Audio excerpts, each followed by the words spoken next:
Hey Uplifters, this is Kostas Stoyanov from Uplifted Life. Hope this video finds you well. Finishing up a Skype session with one of my clients, and the theme was, how do I find my purpose? What is this thing all about? Who am I? Why am I here? I just can't figure it out, Costa. She says, I'm listening to all these coaches online and all these YouTube videos, and I'm reading books, and I'm going to workshops, and it seems like following your passion and your purpose is what's going to make you happy.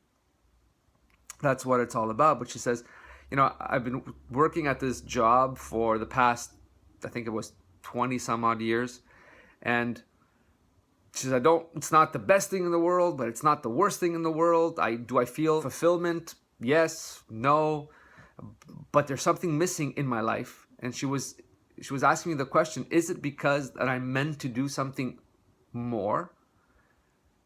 And my answer to that is, you're meant to do something more always, because you are in constant process of evolution.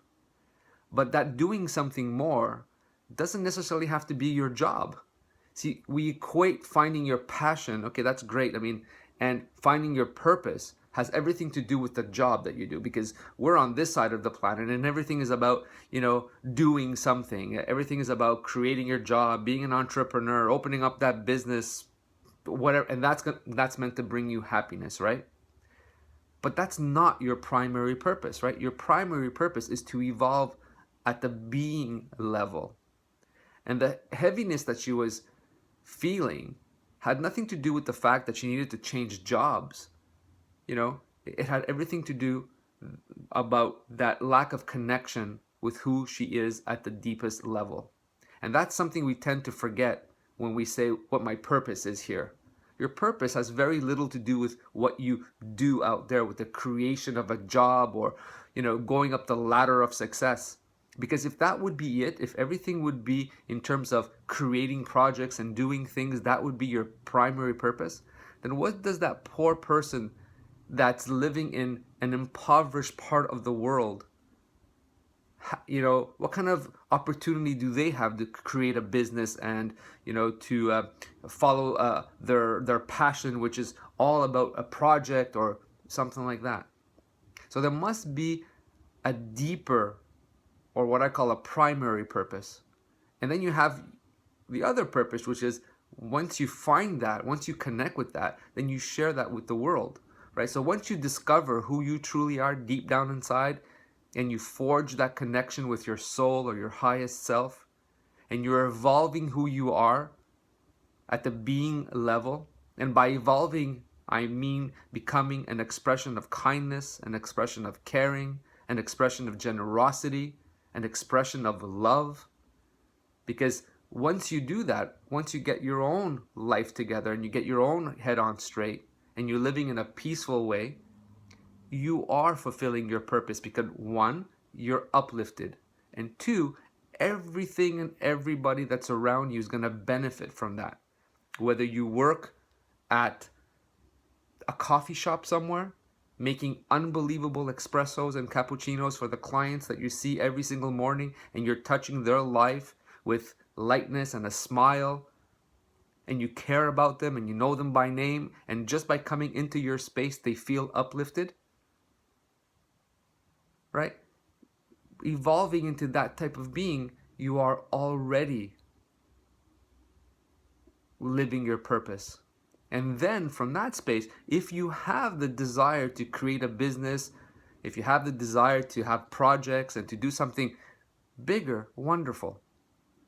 Go ahead and do that. But what's going to happen is everything that you do, including your projects, will be imbued with that positive, uplifting, love-based energy. So your primary purpose is to become that type of being, to find everything that is preventing you from being an expression of lightness, an expression of kindness, an expression of generosity. That's going to make you feel expansive. And then you're going to positively affect everything and everyone around you. And that becomes the imprint that you leave. behind. That becomes your legacy. And to me, that is our primary purpose here. Not to bypass that and to believe that once we create that business, once we, find our passion and that we're going to be happy. If that was the case, we would have a lot of entrepreneurs and a lot of business people and a lot of wealthy people that would be happy people, good people. And that's not the case, because there's a lot of wealthy and well-to-do or entrepreneurs that are still unhappy. I hope that makes sense. I wanted to share that. I wanted to document that because it comes up often with my clients and in the workshops that I do. And there's a lot of information out there that pushes this idea that where we are right now and the job that we're doing right now, and we have to be doing more. And we totally miss the point of about who are we at the being level. Who are you as you're doing what it is that you're doing? So can someone in an impoverished country evolve into their highest expression of being someone that is generous, kind, outpouring, respectful, honest, love-based? And can they impact the lives of those that are around them in that space positively? Of course they can. They can do that anywhere. Anyone at any time and any point of their life, they can fulfill their primary purpose of becoming an expression of love. And that's why, to me, it's the primary. It's truth. Because it could be applicable anywhere at any point in someone's life. So I just wanted to share that. I wanted to clarify that. Feel free to interact with me, to ask questions on that topic, because it's a topic that I'm passionate about. If you have questions, comments, leave them behind. I hope this helps. I hope this allows you to see things from a bigger perspective.